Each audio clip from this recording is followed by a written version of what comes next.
أعوذ بالله من الشيطان الرجيم ശപിക്കപ്പെട്ട പിശാചിൽ നിന്ന് അല്ലാഹുവോട് ഞാൻ ശരണം തേടുന്നു. وَإِذْ يَعِدُكُمُ اللَّهُ إِحْدَى الطَّائِفَتَيْنِ أَنَّهَا لَكُمْ وَتَوَدُّونَ أَنَّ غَيْرَ ذَاتِ الشَّوْكَةِ تَكُونُ لَكُمْ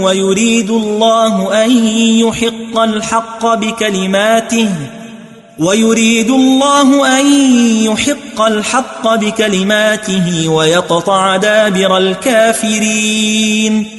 രണ്ടു സംഘങ്ങളിലൊന്ന് നിങ്ങൾക്ക് അധീനമാകുമെന്ന് അല്ലാഹു നിങ്ങളോട് വാഗ്ദാനം ചെയ്തിരുന്ന സന്ദർഭം ഓർക്കുക.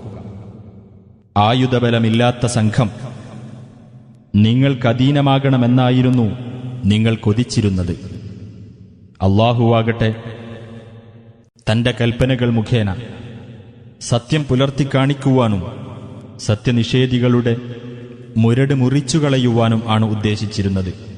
لِيُحِقَّ الْحَقَّ وَيُبْطِلَ الْبَاطِلَ وَلَوْ كَرِهَ الْمُجْرِمُونَ.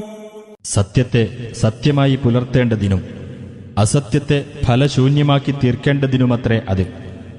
ദുഷ്ടന്മാർക്ക് അതെത്ര അനിഷ്ടകരമായാലും ശരി.